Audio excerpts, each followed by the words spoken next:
বন্ধুরা, আপনারা যদি রোহিত শর্মাকে সেরা খেলোয়াড় ও ক্যাপ্টেন মনে করে থাকেন তাহলে আজকের ভিডিওতে অবশ্যই একটি লাইক করে দিন। বন্ধুরা, আজ ভারত ও জিম্বাবুয়ের মধ্যে টি-20 সিরিজ অনুষ্ঠিত হয়েছিল, যেখানে ভারতীয় দলকে হারের মুখ দেখতে হয়। তারপর ক্যাপ্টেন সিকিন্দার রাজা অবাক করা বায়ান দিয়েছে। তিনি তার বায়ানে শুভমান গিলকে নিয়ে এমন কিছু বলল, শোনার পর আপনারা অবাক হয়ে যাবেন। জিম্বাবুয়ের ক্যাপ্টেন সিকিন্দার রাজা শুভমান গিল ও ভারতীয় দলকে নিয়ে কি বলেছে, সেই মাথা খারাপ করা বায়ানের সম্পূর্ণ ভিডিও আপনাদের দেখাবো।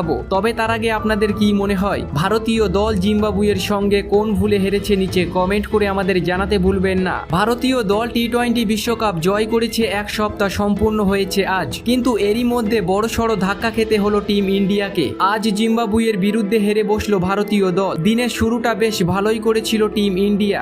নতুন অধিনায়ক শুভমান গিল টসে জিতে প্রথমে বোলিং করার সিদ্ধান্ত নেন, কিন্তু রান তাড়া করতে নেমেই বিপদে পড়ে যায় ভারতীয় দল। মাত্র 116 রান চেস করতে পারল না তারা। বিশ্বজয়ী স্কোয়াডে কোনো খেলোয়াড় ছিল না ভারত বনাম জিম্বাবুয়ে সিরিজে, তবুও অভিজ্ঞতার অভাব ছিল না টিম ইন্ডিয়া। ঋতুরাজ গায়কোয়াড় ও শুভমান গিলের মতো আন্তর্জাতিক তারকারা ছিলেন দলে। একাদশে রাখা হয়েছিল রিঙ্কু সিংকে। ইনিংসের শুরুতেই যখন অভিষেক শর্মা 0 রানে সাজঘরে ফেরেন, এরপর ঋতুরাজ গায়কোয়াড়, রিঙ্কু সিং, রিয়ান পরাগ দ্রুত আউট হয়ে যায়। আজকের ম্যাচে একাই লড়াই করে গিয়েছিল শুভমান গিল, কিন্তু তিনিও 31 রানে উইকেট হারিয়ে ফেলে। তারপর আর ঘুরে দাঁড়ানো সম্ভব হয়নি ভারতীয় দলের পক্ষে। আজ একসাথে 3 জন খেলোয়াড়কে ভারতের টুপি তুলে দেওয়া হয়েছিল, রিয়ান পরাগ, অভিষেক শর্মা ও ধ্রুব জুড়েলকে, কিন্তু 3 জনই ব্যর্থ হয়েছে। অভিষেক শর্মা 0, রিয়ান পরাগ 2 ও ধ্রুব জুড়েল 7 রান করে আউট হয়ে যায়। আর এই ম্যাচটি জিম্বাবুয়ে 13 রানে দুর্দান্তভাবে জয় করে নেয়। ভারতীয় দলকে হারিয়ে জিম্বাবুয়ের ক্যাপ্টেন সিকিন্দার রাজা তিনি মাথা খারাপ করা বায়ান দিয়েছেন। তিনি তার বায়ানে বলেছেন,